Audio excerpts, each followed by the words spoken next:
Hola, buenos días, mi nombre es Sigmund Freud.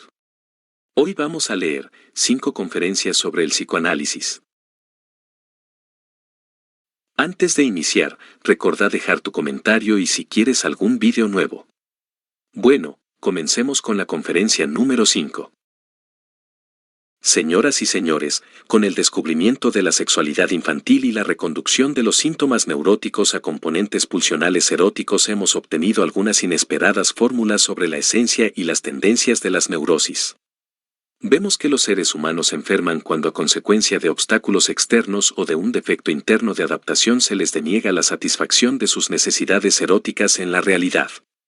Vemos que luego se refugian en la enfermedad para hallar con su auxilio una satisfacción sustitutiva de lo denegado. Discernimos que los síntomas patológicos contienen un fragmento del quehacer sexual de la persona o su vida sexual íntegra, y hallamos en el mantenerse alejados de la realidad la principal tendencia, pero también el principal perjuicio, de la condición de enfermo. Sospechamos que la resistencia de nuestros enfermos a la curación no es simple, sino compuesta de varios motivos. No solo el yo del enfermo se muestra renuente a resignar las represiones, esfuerzos de suplantación, mediante las cuales ha escapado sus disposiciones originarias, sino que tampoco las pulsiones sexuales quieren renunciar a su satisfacción sustitutiva mientras sea incierto que la realidad les ofrezca algo mejor. La huida desde la realidad insatisfactoria a lo que nosotros llamamos enfermedad a causa de su nocividad biológica, pero que nunca deja de aportar al enfermo una ganancia inmediata de placer, se consuma por la vía de la involución, regresión, el regreso a fases anteriores de la vida sexual que en su momento no carecieron de satisfacción. Esta regresión es al parecer doble, temporal, pues la libido, la necesidad erótica, retrocede estadios de desarrollo anteriores en el tiempo, y formal, pues para exteriorizar esa necesidad se emplean los medios originarios y primitivos de expresión psíquica. Ahora bien, ambas clases de regresión apuntan a la infancia y se conjugan para producir un estado infantil de la vida sexual. Mientras más a fondo penetren ustedes en la patogénesis de la contracción de neurosis, más se les revelará la trabazón de estas con otras producciones de la vida anímica humana, aun las más valiosas. Advertirán que nosotros, los hombres, con las elevadas exigencias de nuestra cultura y bajo la presión de nuestras represiones internas, hallamos universalmente insatisfactoria la realidad, y por eso mantenemos una vida de la fantasía en la que nos gusta compensar, mediante unas producciones de cumplimiento de deseos, las carencias de la realidad. En estas fantasías se contiene mucho de la genuina naturaleza constitucional de la personalidad, y también de sus mociones reprimidas, desalojadas, de la realidad efectiva. El hombre enérgico y exitoso es el que consigue trasponer mediante el trabajo sus fantasías de deseo en realidad. Toda vez que por las resistencias del mundo exterior y la endeblez del individuo ello no se logra, sobreviene el extrañamiento respecto de la realidad, el individuo se retira a su mundo de fantasía, que le procura satisfacción y cuyo contenido, en caso de enfermar, traspone en síntomas. Bajo ciertas condiciones favorables, le resta la posibilidad de hallar desde estas fantasías un camino diverso hasta la realidad, en vez de enajenarse de ella de manera permanente por regresión a lo infantil. Cuando la persona enemistada con la realidad posee el talento artístico, que todavía constituye para nosotros un enigma psicológico, puede trasponer sus fantasías en creaciones artísticas en lugar de hacerlo en síntomas, así escapa al destino de la neurosis y recupera por este rodeo el vínculo con la realidad.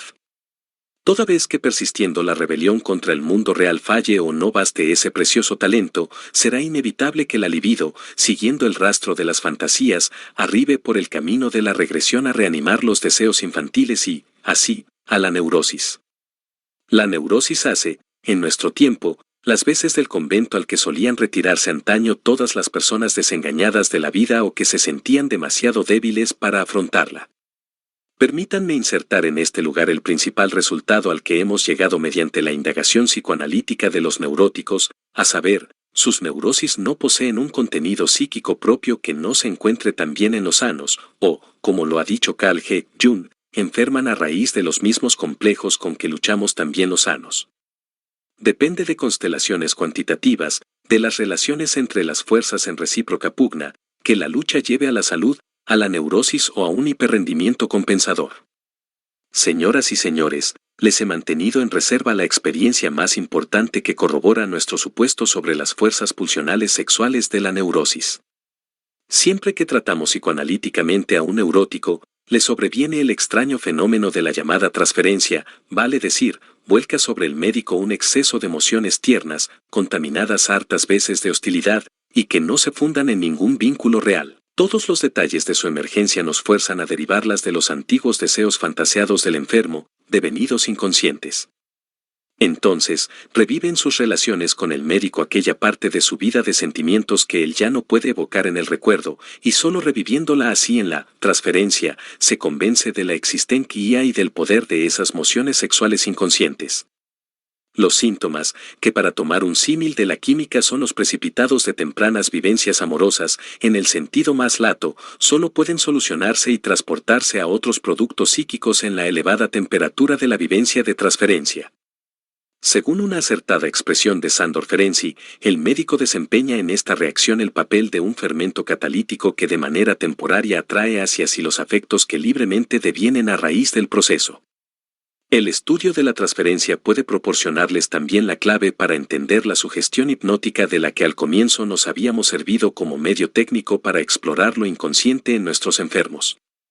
En aquella época la hipnosis demostró ser un auxiliar terapéutico, pero también un obstáculo para el discernimiento científico de la relación de las cosas, pues removía las resistencias psíquicas de cierto ámbito para acumularlas en sus lindes hasta erigir una muralla infranqueable. Por lo demás, no crean ustedes que el fenómeno de la transferencia, sobre el que desdichadamente es muy poco lo que puedo decirles aquí, sería creado por el influjo psicoanalítico. Ella se produce de manera espontánea en todas las relaciones humanas, lo mismo que en la del enfermo con el médico, es donde quiera el genuino portador del influjo terapéutico, y su efecto es tanto mayor cuanto menos se sospecha su presencia. Entonces, el psicoanálisis no la crea, meramente la revela a la conciencia y se apodera de ella a fin de guiar los procesos psíquicos hacia las metas deseadas. Sin embargo, no puedo abandonar el tema de la transferencia sin destacar que este fenómeno no solo cuenta decisivamente para el convencimiento del enfermo, sino también para el del médico. Sé que todos mis partidarios solo mediante sus experiencias con la transferencia se convencieron de la justeza de mis tesis sobre la patogénesis de las neurosis, y muy bien puedo concebir que no se obtenga esa certeza en el juicio mientras uno mismo no haya hecho psicoanálisis, vale decir, no haya observado por sí mismo los efectos de la transferencia. Señoras y señores, opino que del lado del intelecto cabe apreciar sobre todo dos obstáculos para el reconocimiento de las argumentaciones psicoanalíticas. En primer lugar, la falta de hábito de contar con el determinismo estricto y sin excepciones de la vida anímica y, en segundo, el desconocimiento de las peculiaridades por las cuales unos procesos anímicos inconscientes se diferencian de los conscientes con que estamos familiarizados. Una de las más difundidas resistencias al trabajo psicoanalítico, tanto en personas enfermas como en sanas, se reconduce al segundo de los factores mencionados. Se teme causar daño mediante el psicoanálisis, se tiene angustia a convocar a la conciencia del enfermo las mociones sexuales reprimidas, como si esto aparejara el peligro de que con ello resultaran luego avasalladas sus aspiraciones éticas superiores y fuera despojado de sus adquisiciones culturales.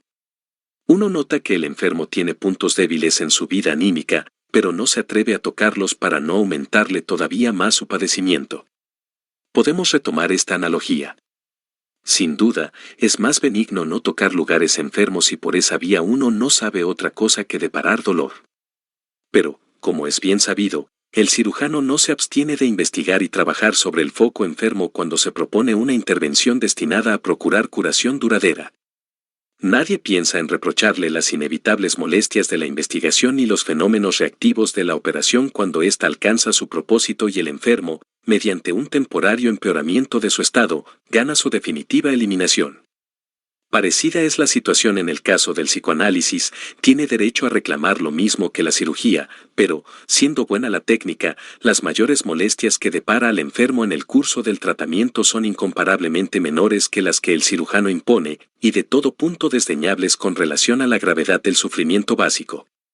Y en cuanto al temido desenlace, la destrucción del carácter cultural por obra de las pulsiones emancipadas de la represión, es por completo imposible, pues tales aprensiones no toman en cuenta lo que nos han enseñado con certeza nuestras experiencias, a saber, que el poder anímico y somático de una moción de deseo, toda vez que su represión haya fracasado, es incomparablemente más intenso cuando es inconsciente que cuando es consciente, de suerte que hacerla consciente no puede tener otro efecto que debilitarla. El deseo inconsciente es insusceptible de influencia e independiente de cualquier aspiración contraria, en tanto que el deseo consciente resulta inhibido por todo cuanto es igualmente consciente y lo contraría.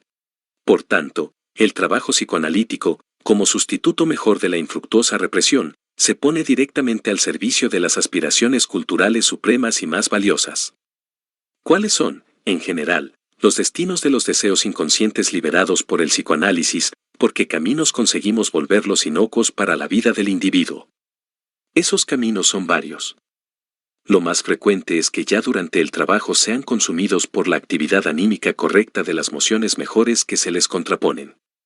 La represión es sustituida por un juicio adverso, Verurteilting, llevado a cabo con los mejores medios. Ello es posible porque en buena parte solo tenemos que eliminar consecuencias de estadios más tempranos de desarrollo del yo. El individuo produjo en su momento una represión de la pulsión inutilizable solo porque en esa época él mismo era muy endeble y su organización muy imperfecta, con su madurez y fortaleza actuales quizá pueda gobernar de manera intachable lo que le es hostil.